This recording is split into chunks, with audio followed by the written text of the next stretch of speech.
February 13th and 14th, 2026. While most Americans were going about their daily lives, the company DTTM Operations LLC, a Delaware-based entity that manages President Donald Trump's intellectual property portfolio. The applications: President Donald J. Trump International Airport, Donald J. Trump International Airport, and simply DJT. On Monday, February 16th, trademark attorney Josh Gerben of Gerben IP published an analysis that would ignite a firestorm of controversy. His conclusion was stark and unprecedented. While presidents and public officials have had landmarks named in their honor, Gerben wrote, a sitting president's private company has never in the history of the United States sought trademark rights in advance of such naming. Never, not once in American history. The applications were filed on what's known as an intent to use basis, a legal strategy that allows someone to stake a claim to a name before it's actually used in commerce. It's like calling dibs, but with federal legal protection. And what DTTM Operations was calling dibs on wasn't just the airport names themselves. The trademark applications covered a breathtaking range of goods and services, including clothing, handbags, luggage, jewelry, watches, tie clips, airport buses, parking garages, shuttle services, restaurants, and yes, even plastic slippers for security. Think about that for a moment. The president's private company was trademarking not just the name of potential airports, but every conceivable product that could be sold at those airports. Trump watches at the airport gift shop, Trump luggage at the baggage claim, Trump tie clips in the duty-free store, Trump umbrellas for when it rains, Trump flight suits, presumably for aviation enthusiasts, and Trump plastic slippers for going through security. The scope wasn't just ambitious, it was comprehensive, calculated, and, according to legal experts, completely unprecedented in American political history. To understand why this matters, we need to look at how airport naming actually works in the United States. Approximately a dozen American airports bear the names of former presidents: John F. Kennedy International in New York, Ronald Reagan Washington National Airport in Virginia, Bill and Hillary Clinton National Airport in Arkansas, Gerald R. Ford International Airport in Michigan, George Bush Intercontinental in Houston. These are familiar names to millions of travelers, but here's the critical difference. In every single one of these cases, the trademark for the airport name is owned by the public entity that operates the airport, not by the president's family, heirs, library, or private company. When Reagan National Airport was renamed in 1998, 9 years after Reagan left office, the Metropolitan Washington Airports Authority owns the trademark. Not the Reagan family, not a Reagan business entity, the government airport authority. According to Josh Gerben's analysis, this is standard practice. Airports are ordinarily owned and operated by governmental entities, he explained, and their names, when registered, are generally held by those authorities. It's a public asset with a public trademark. The government names it, the government owns the name, and the government controls how that name is used. Trump's situation is fundamentally different. DTTM Operations LLC is not a government entity. It's President Trump's private intellectual property holding company. The same entity that owns trademarks for Trump Organization, Mar-a-Lago, Trump National Golf Club, and over 130 other Trump-branded names. Today, that company protects Trump's brand across hotels, residential towers, consumer goods, and licensing ventures. And now potentially airports. This creates what Gerben calls a structural question. If a publicly owned airport were to adopt the Trump name, would it need to license that name from Trump's private company? In most licensing arrangements, the trademark owner must charge a licensing fee and maintain quality control over how the mark is used. That would create an unprecedented situation. A government airport authority paying a sitting president's private business to use his name on public infrastructure. The trademark filings didn't happen in a vacuum. They came precisely as Florida legislators were advancing a bill to rename Palm Beach International Airport after President Trump. And on Tuesday, February 18th, 2026, just 5 days after the trademark applications were filed, the Republican-controlled Florida House of Representatives voted 81-30 to pass House Bill 919, officially advancing the proposal to rename the airport President Donald J. Trump International Airport. The debate on the Florida House floor was intense and at times vitriolic, according to the Florida Phoenix. Republicans argued that Trump, as the first Floridian to serve as president, deserves the honor. 40 years ago, Donald Trump came to Palm Beach County when it was a sleepy little beach town, said Stewart Republican Representative John Snyder, and he bought a defunct property that today serves as the Winter White House as a symbol of the power of the United States, which has made Palm Beach one of the most desirable and important locations in the world. Democrats pushed back hard. House Democratic leader Fentrice Driscoll questioned the timing. His legacy is incomplete, she began, noting Trump's 2 impeachments and 34 felony convictions. Other Democrats raised concerns about the cost. According to Palm Beach County's Department of Airports, confirmed to WPBF 25 News, The renaming will cost approximately $5.5 million. That price tag includes design and production of replacement signs, equipment and uniform rebranding, consumables and promotional items, and various technology and system updates. $5.5 million to change a name. And the funding? It would come from airport revenue unless provided by the state legislature. The Florida Senate's budget bill, released Friday, included $2.75 million to help cover the cost. But that still leaves nearly $3 million that the airport or state would need to fund. All of this to rename an airport in a county that Trump actually lost to Kamala Harris in the 2024 presidential election. One Florida lawmaker's story captures the controversy perfectly. Democratic State Representative Chevron Jones from Miami Gardens initially supported the airport renaming. He voted for it in committee, saying publicly that he would have done the same for a Democratic president. It seemed like a bipartisan gesture of respect for the office of the presidency. But then, Joan learned about the trademark applications filed by DTTM Operations LLC. According to CNN's reporting, the trademark filing was one of two things that made Jones change his mind. The other was a racist video that Trump posted and then deleted from his Truth Social account. Jones, who is black, said he couldn't, in good faith and conscience, vote for the proposal after seeing both the trademark implications and Trump's recent conduct. The trademark issue particularly bothered him. During Senate Rules Committee debate, Jones warned about ethical concerns and said the move was setting a precedent in which the sitting president could financially benefit. Even though the Trump organization was claiming they wouldn't charge Palm Beach County for using the name, the existence of the trademark raised obvious questions. If they weren't planning to profit, why file the trademark at all? And what about other airports that might want to use Trump's name? Florida Democrat Robin Bartleman from Weston was even more direct. Once again, it feels like the grift is happening. It feels like there's ill-gotten gain, she said on the House floor. Boca Raton Democratic Representative Mike Skidmore pointed to language in the bill saying Trump wouldn't get money from merchandising, but noted it doesn't say now that he has the intent to use, that he's not going to charge you for the license fee. The Trump organization's response was immediate. Spokesperson Kimberly Benza issued a statement. To be clear, the president and his family will not receive any royalty, licensing fee, or financial consideration whatsoever from the proposed airport renaming. But here's where the story gets really interesting from a business perspective. The trademark applications filed by DTTM Operations LLC don't just cover airport names. They cover an extensive list of merchandise categories that could be sold at those airports or bearing the airport's brand. Let's break down what was actually filed.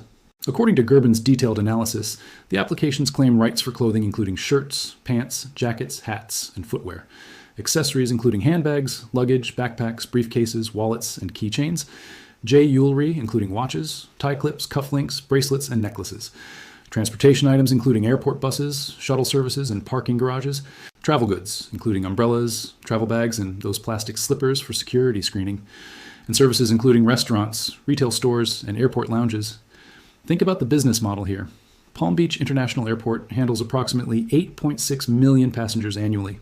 Dulles International Airport in Virginia, which Trump has also expressed interest in renaming, handles over 26 million passengers per year. Even if a tiny fraction of those travelers buy a $5 Trump airport keychain, or a $20 Trump travel mug, or a $50 Trump luggage tag set, the numbers add up fast. Gerben puts it plainly. There could be a whole market at the airport. The Trump organization would own the trademark and license that name to anybody making and selling merchandise. This isn't speculation. This is how trademark licensing works. If you own the trademark, you control who can use it, and you can charge them for that right. Disney does this, Nike does this, every major brand does this. The Trump organization claims the trademark was filed defensively to prevent bad actors from infringing upon or misusing the name. They've stated that the Trump name is the most infringed trademark in the world. That claim couldn't be independently verified. Gucci, Prada, and Rolex all battle millions of counterfeits. But even if Trump's defensive argument is sincere, owning the trademark still gives them the option to license it commercially later. The airport trademark controversy takes on another dimension when you look at what Trump allegedly offered to Senate Majority Leader Chuck Schumer.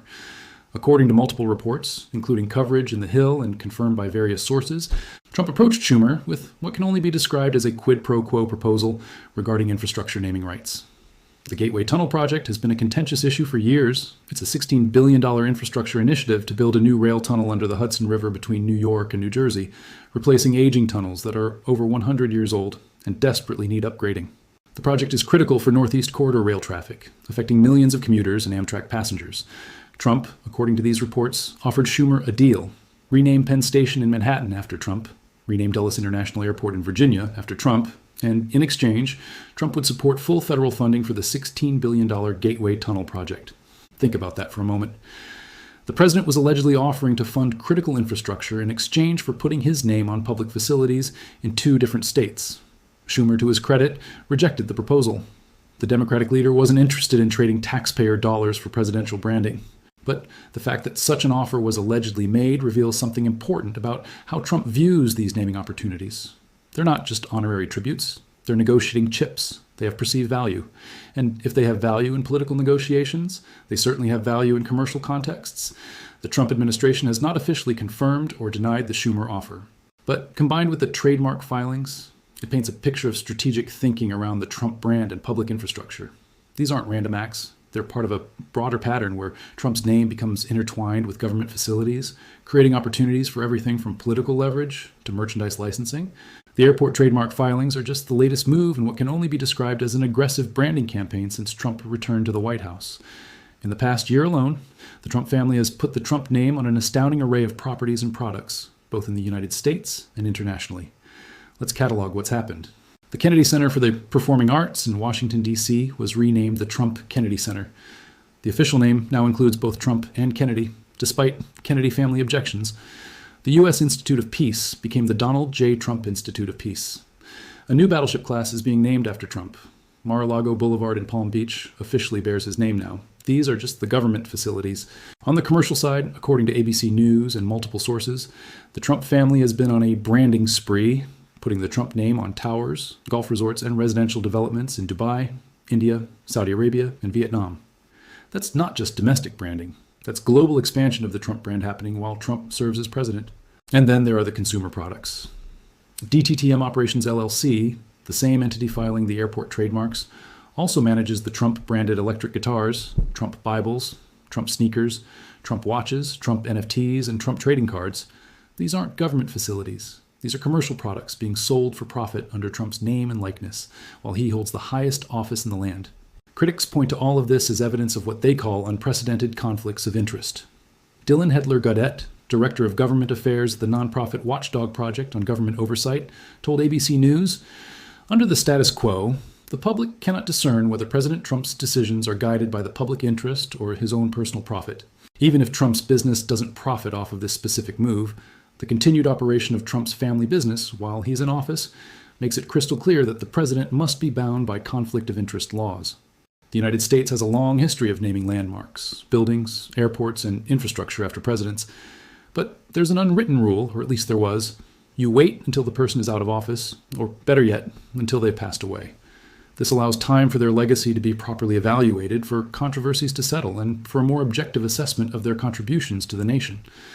Let's look at the pattern. John F. Kennedy International Airport was renamed just 1 month after Kennedy's assassination in 1963. That was an exception born of national tragedy and mourning. Ronald Reagan Washington National Airport was renamed in 1998, 9 years after Reagan left office. Bill and Hillary Clinton National Airport in Little Rock received its name in 2009, 11 years after Clinton left the presidency. Gerald R. Ford International Airport in Grand Rapids was renamed in 1999, 22 years after Ford left office. Notice the pattern? Time, distance, historical perspective, the ability to assess a presidency's impact without the heat of current political battles. Even Kennedy, renamed almost immediately, was no longer living. His estate didn't trademark the airport name. His family's private business didn't file for licensing rights. The government named it, and the government owns that name. Trump, by contrast, is not only still living, but actively serving as president right now. His private company is seeking trademark protection before any airport has actually been renamed, and they're doing it through an LLC that exists specifically to profit from the Trump brand across hotels, consumer goods, and licensing ventures. This is, as Gerben emphasizes, completely unprecedented. What makes this particularly significant from a legal standpoint is the question of use in commerce. U.S. trademark law requires a trademark to be in use in commerce before it can be fully registered. Filing on an intent-to-use basis, as DTTM Operations did, reserves the name temporarily. But for the trademark to mature into a full registration, an airport would actually need to operate under the Trump name. Without that, the marks won't register permanently. Palm Beach. International Airport isn't the only facility Trump wants to bear his name.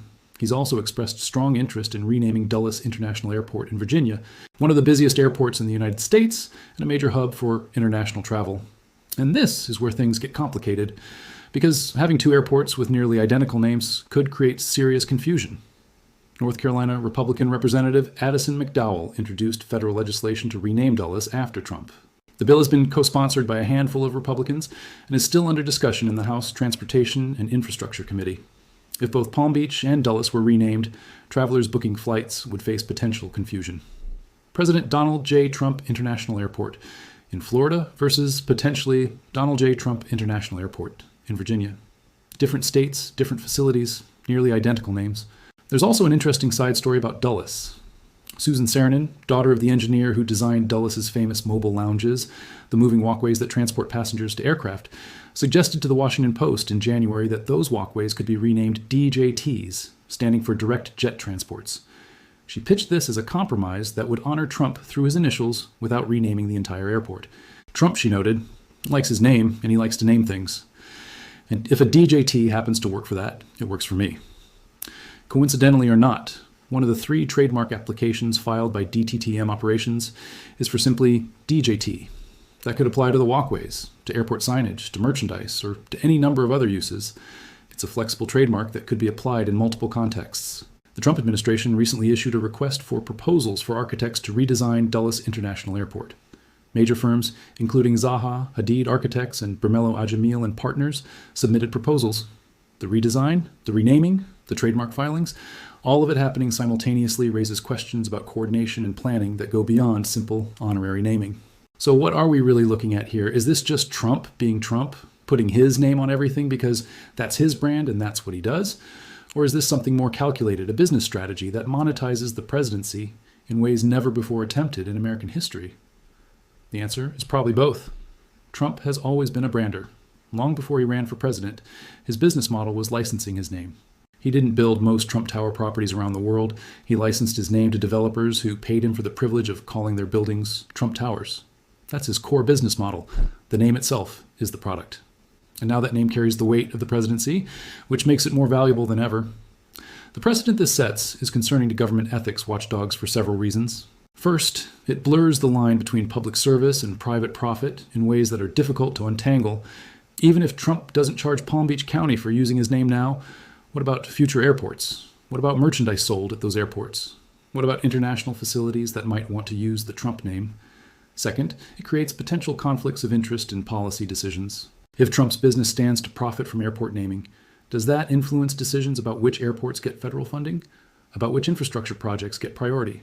About aviation policy more broadly? These aren't hypothetical questions. These are the real concerns that conflict of interest laws are designed to prevent. Third, and perhaps most importantly, it normalizes the idea that public office and public facilities can be leveraged for private commercial benefit. If this becomes accepted practice, what's to stop future presidents from trademarking their names on federal buildings, national parks, military bases, or government agencies? Where does the line get drawn? As of today, the Florida bill still needs to pass the state Senate and be signed by Governor Ron DeSantis. The trademark applications are pending at the Patent Office. And the American public is left wondering, when does honoring a president cross the line into profiting from the presidency? That question, unprecedented as the trademark filings themselves, remains unanswered.